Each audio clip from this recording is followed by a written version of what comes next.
Hello everyone, आज हम करने वाले हैं प्रॉपर्टीज ऑफ बेसिस। पिछली वीडियो में हमने किया था प्रॉपर्टीज ऑफ एसिड्स, तो उसी तरह से आज हम करेंगे प्रॉपर्टीज ऑफ बेसिस। तो देखिए, बेसिस बिटर टेस्ट, सोपी टच, ऑलरेडी आप जानते हो। थोड़ा सा यहाँ पे समराइज किया है उसी को जो आप ऑलरेडी जानते हो। Water soluble bases are called alkalis. ये आपके लिए नया पॉइंट है। जो बेसिस पानी में घुल सकते हैं उनको हम एल्कलीज भी बोलते हैं। और ये पॉइंट मैंने इसीलिए लिखा है क्योंकि कई बार क्वेश्चंस में बेसिस की जगह टर्म एल्कलीज भी यूज हो जाती है। तो अगर आपको पता होगा तो आप कंफ्यूज नहीं होंगे। तो अगर कहीं पे टर्म एल्कलीज आता है तो समझ लीजिए वहां बेसिस की बात ही हो रही है। तो इस टर्म को याद रख लीजिएगा। This term is used for basis.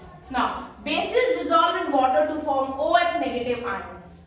ये भी आप जानते हो, जो बेसिस है पानी में उनको घोलते हैं, डिसॉल्व करते हैं, तो क्या वो रिलीज करते हैं? OH negative ions. एसिड के केस में H पॉजिटिव आयन रिलीज होता था, बेसिस के केस में OH नेगेटिव आयन रिलीज होगा। Last point, it turns red litmus blue. Red से ब्लू लिटमस अगर हो जाता है तो वो बेस है। फिनोल्फथालीन पिंक कलर का हो जाता है, जो कि कलरलेस होता है इनिशियली। मिथाइल ऑरेंज येलो होता है।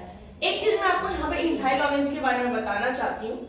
मिथाइल ऑरेंज इनिशियली जो उसका कलर होता है वो ऑरेंजिश येलो या येलोइश ऑरेंज होता है, मींस थोड़ा ऑरेंज और येलो के बीच का कलर होता है। और बेस अगर उसमें हम ऐड करते हैं तो उस केस में उसके कलर में चेंज इजीली महसूस नहीं हो पाता।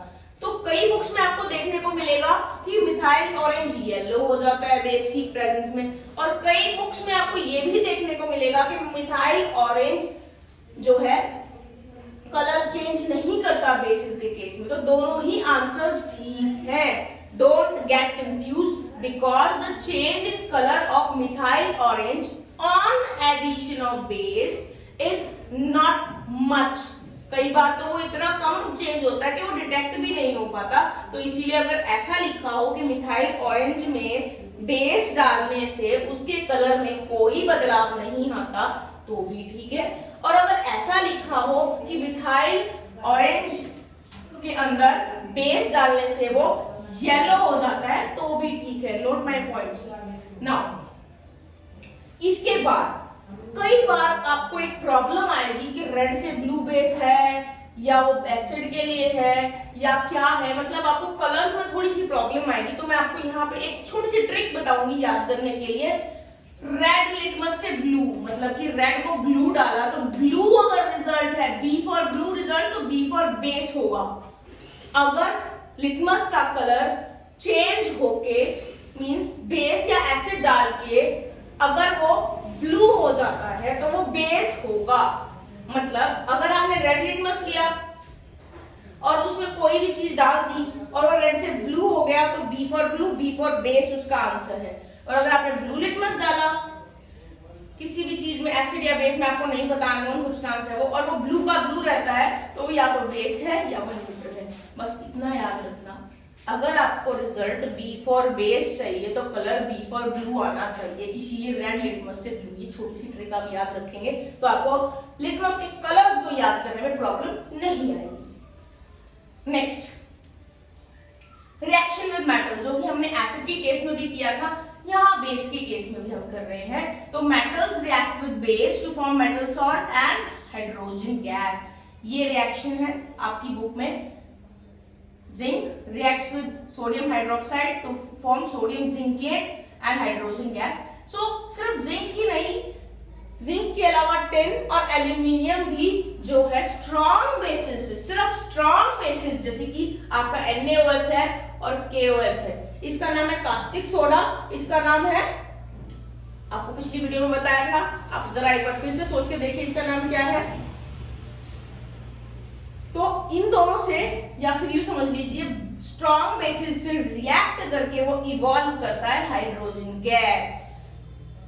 ये आपका मेटल्स के साथ रिएक्शन हो गया। बेसिस का। अब हम आ जाते हैं reaction with non metallic oxide. यहाँ पे मैं आपको एक पॉइंट बताना चाहूंगी, एसिड के केस में हमने किया था रिएक्शन विद मेटल ऑक्साइड्स, और मैंने ये कहा था metallic oxides are basic in nature, therefore they react with acid to form salt and water. मतलब कि एसिड और बेस रिएक्शन थी वो, तो जब वो एसिड बेस रिएक्शन थी जिसमें मेटेलिक ऑक्साइड बेसिक नेचर वाला एसिड के साथ रिएक्ट कर रहा था, तो यहाँ पे क्या होगा, यहाँ पे नॉन मेटेलिक ऑक्साइड रिएक्ट करेगा बेस के साथ, क्योंकि non metallic oxides are acidic in nature, therefore यहाँ पे ये एसिड हो गया, ये बेस हो गया, they will give salt and water. Sodium hydroxide it is a non metallic, it is a base, ये NaOH बेस है। CO2 यहाँ पे ये नॉन मेटेलिक ऑक्साइड है, थोड़ा सा ये मैंने थोड़ा अलग लिख दिया, CO2 और SO2 मुझे यहाँ लिखना चाहिए था, तो मैं लिख ही देती हूँ ताकि आप कंफ्यूज ना हो जाओ। यहाँ पे आएगा non metallic oxide CO2 plus NaOH, इधर से यहाँ से मैं इसको इरेज कर देती हूँ, और यहाँ पे आएगा non metallic oxide SO2 sulphur dioxide plus आपका base, and it will give salt and water. So आपकी कंफ्यूजन भी मैंने दूर कर दी है, आपको कंफ्यूजन नहीं होगा।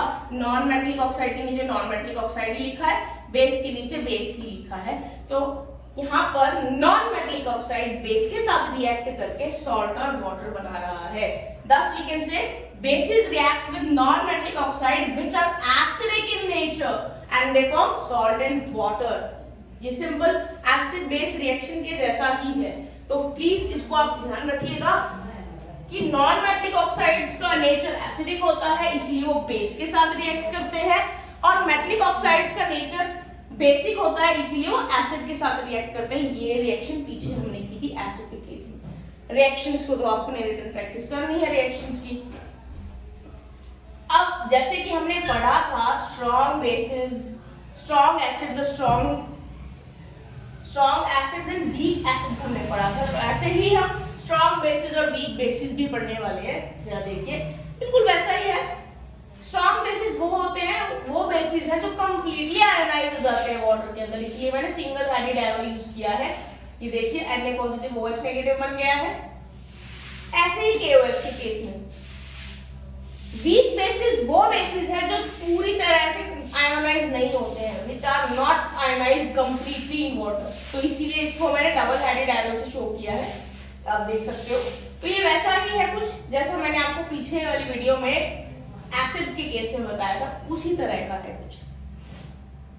अब मैंने आपके सामने एक टेबल बनाई है जिसमें मैंने एसिड्स, थोड़े से एसिड्स लिस्ट आउट किए हैं, उनका नेचर लिस्ट आउट किया है, ऐसे ही थोड़े से बेसिस लिखे हैं, उनका नेचर लिस्ट आउट किया है।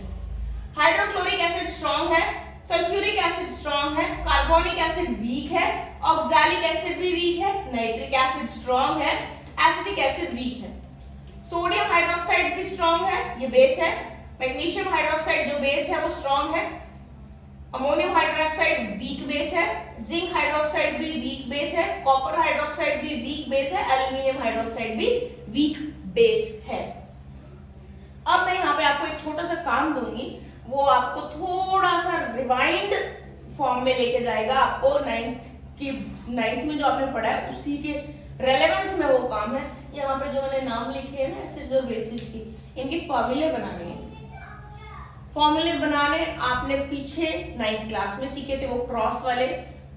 इसको ट्राई करिएगा, ऐसे ट्राई करोगे तो आपको इनके फॉर्मूले भी याद हो जाएंगे। मैं यहाँ पे इनके फॉर्मूले भी लिख सकती थी, पर मैंने ये काम आपके लिए छोड़ दिया। Please try to find out the formulas of these acids and bases so that you will be able to recognize them for a long time.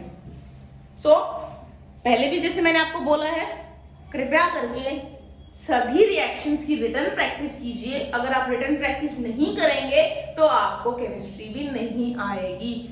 जितनी हो सके उतने रिएक्शंस की रिटन प्रैक्टिस कीजिए, अपना टाइम यूटिलाइज कीजिए, और आपके मार्क्स आपसे कोई नहीं छीन पाएगा।